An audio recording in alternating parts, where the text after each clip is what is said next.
Hi, everybody. So that's it. So I didn't realize that I had started this in the last 2 seconds of the last video. Of course, this is the next day. Anyway, so I'm building a table for the DRDD2.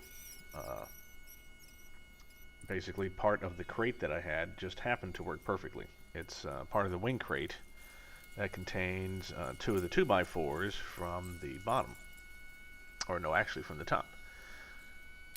And what I used was a Dremel tool there. You saw the smoke. I used the Dremel tool to cut a square open that goes over the block on the top of the DRDD2. And I used the cutting wheel, and you can see the smoke.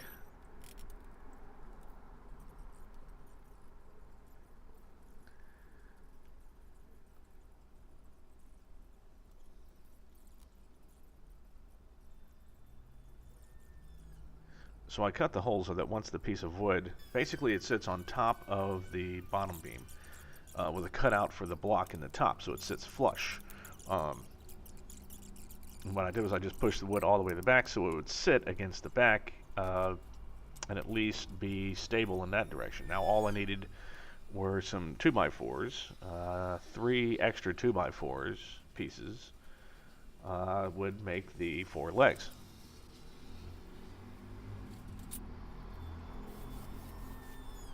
There you can hear me cutting them up and making them now. So yeah, now that we've got this done, we're just going to be dimpling for the next 6 minutes. And I am using the tank dies that I had described from Cleveland Aircraft.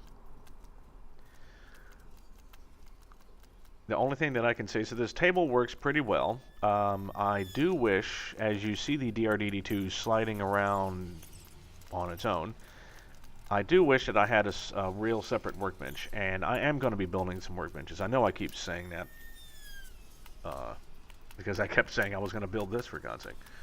I am going to build a workbench, something that I can actually mount the DRDD2 to when I need to, so that there's no sliding around, especially for a lot of the bigger skins for the wings. They're huge, and I'm just constantly having to reposition this damn thing. Also, when I made that, so you can see there, and I'm taking over to rip it down now. Basically, you need the front edge of whatever table support you make for your dimpler to not go any farther than the nose of the dimpler. Because, as you can see, with this skin, it's actually kind of curved down in front of the table where I'm working.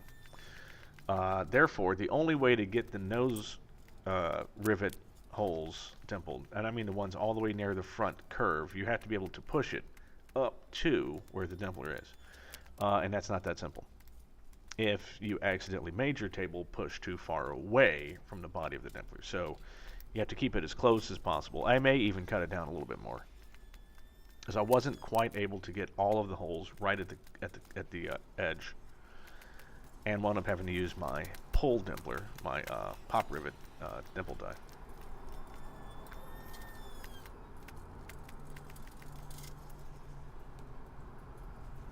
And you have to be careful. There's a couple places you do not dimple. Again, you do not dimple the entire top row that you had previously just countersunk for the baffle.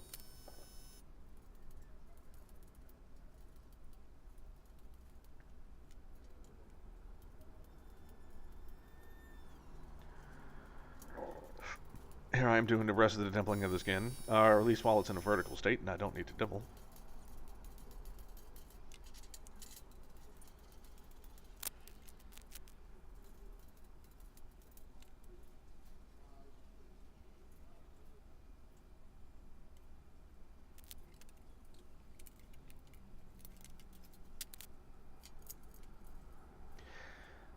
Yeah, which I am doing right now. So here I am with the pop rivet dimpler.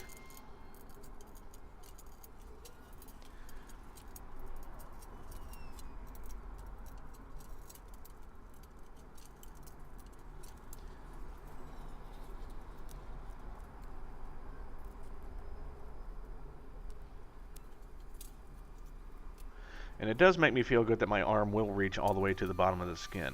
I'm thinking I might wind up needing some help riveting the very front nose ribs of this tank. I mean, these aren't, you know, rivets that can just be 7/8 quality, you know. Oh, geez, hold on. Let me close this window.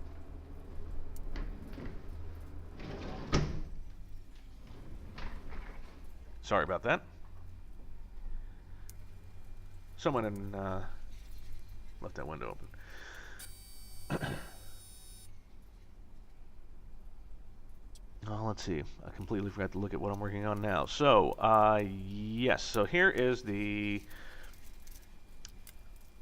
This is the fuselage attach rib.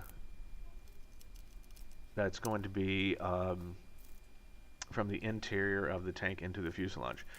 And so we're going to start working on that. That includes doing some match drilling.